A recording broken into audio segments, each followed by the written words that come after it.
So this is just kind of a basic exploration with some acrylics, just painting a big hibiscus flower. And I'm just sticking with four colors, alizarin crimson, diazonine purple,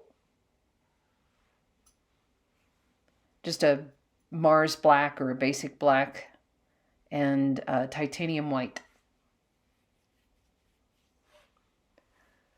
So the nice thing about acrylics is they're kind of semi-transparent and you can do washes in them pretty easily just with adding a little bit of water.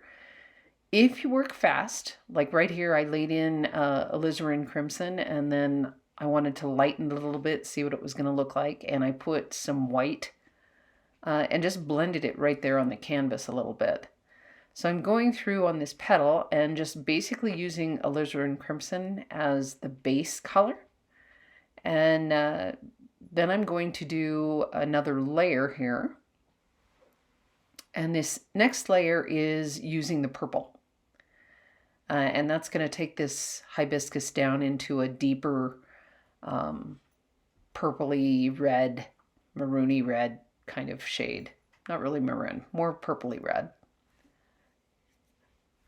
I always pay attention to the natural grain or natural pattern in the petals.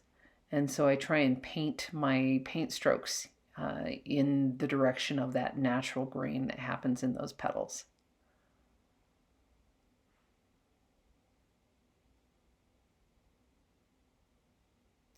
And I'm doing this really fast. It's really more of an exploration of the media than a, super finished drawing or painting.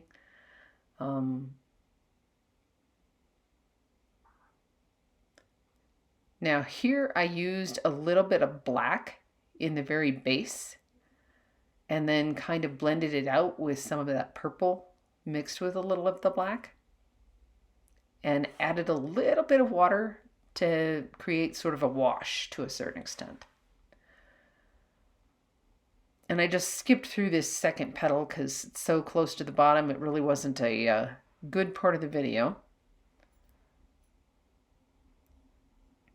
Acrylic dries very fast, so I try very hard not to put more paint in my palette than I'm going to be able to use before it starts to get kind of crusty, which is about a half an hour, 40 minutes.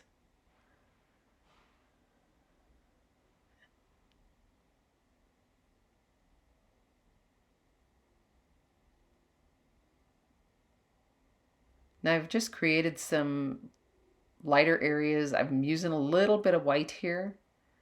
And you'll see me sort of touch it with my fingertip in certain places. And that's just to kind of take the boldness off of it a little bit.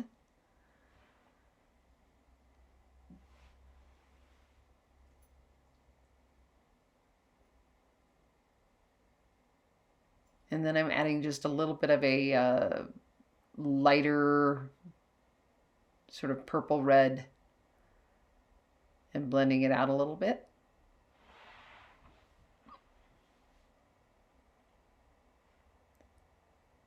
And these petals right along the edge have some little white speckles and spots. So I'm just going in with a little round brush and adding that in after the petal has dried. And then right here you can see me like touching it with my finger, and that's places where I'm using that white, but it's not quite so bold or not quite so saturated as it is in these little spots like this. This is much more saturated here. But I'm just taking a finger and sort of tapping it over it, and it sort of takes the saturation out of that white a little bit and allows more of that color underneath to show through.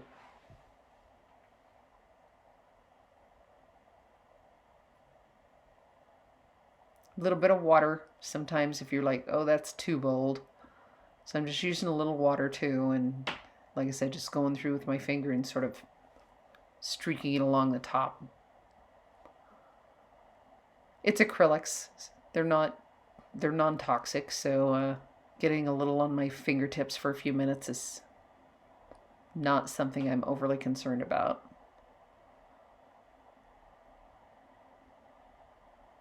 So as I started to paint this flower, I really started with the petal that was sort of underneath the rest, and then worked my way around. I like to start with what's behind and then work my way forward. Probably should have done my background first, but like I said, it's more of an exploration of the paints that I have here. There's my purple layer. Again, paying attention to the natural grain of this petal.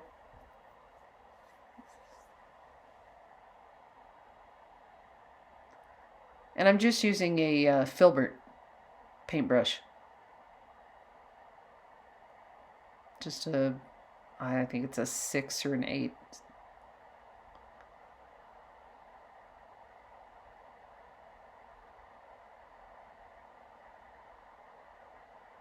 And that's adding a little black, blending it out with a touch of purple.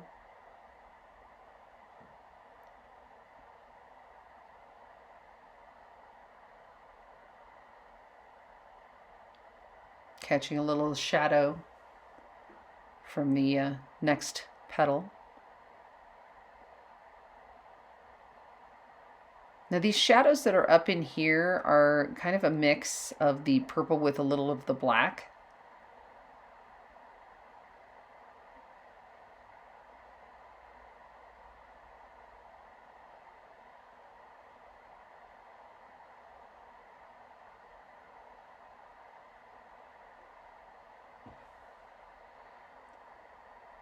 And there I just made a little bit of a lighter, I used the alizarin crimson, added a little bit of the white to it.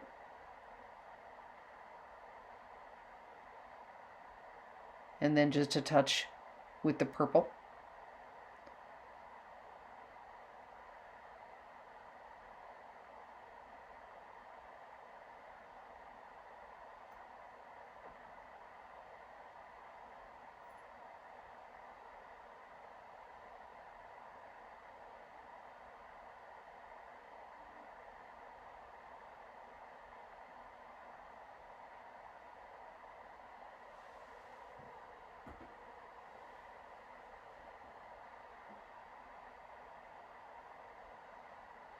The next petal is a really wide petal. It's the widest one on this piece, on this flower.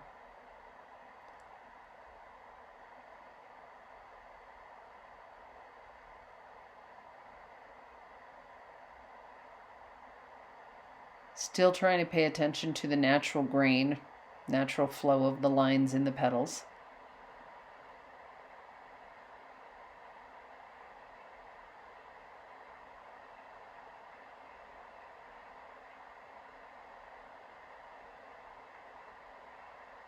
And then going back in with the diazonine purple for my second layer.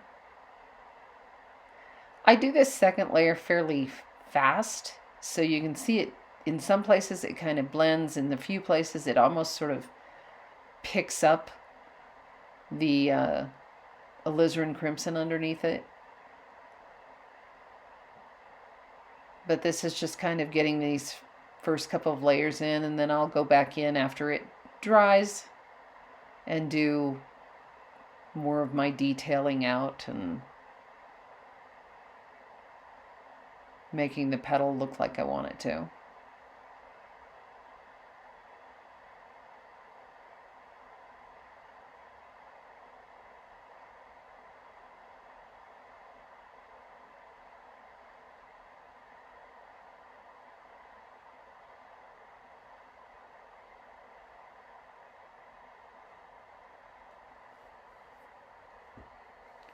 Putting that little black down in the center of the petals.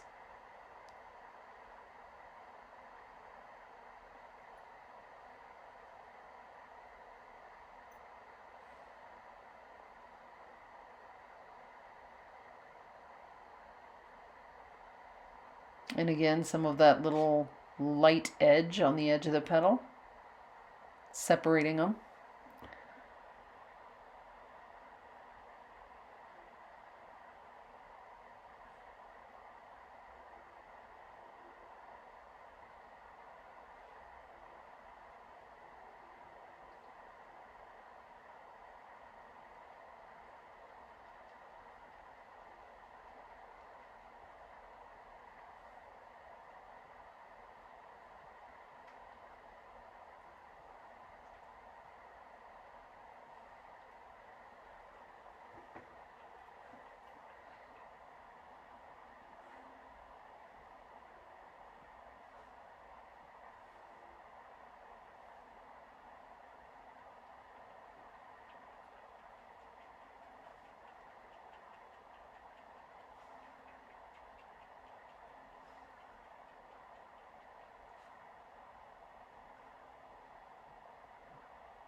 And then again, that little white area that's showing up on each of these petals.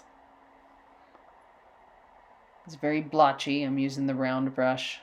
It's like a number 4 round.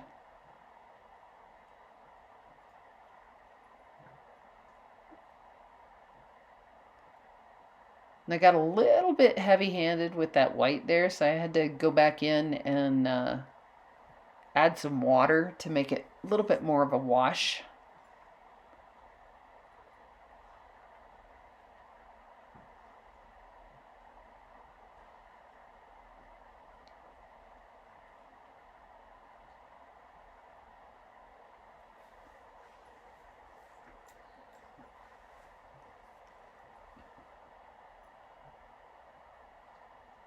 And now I'm just trying to pull some lights and starting to get a little bit more into the details of that upper petal.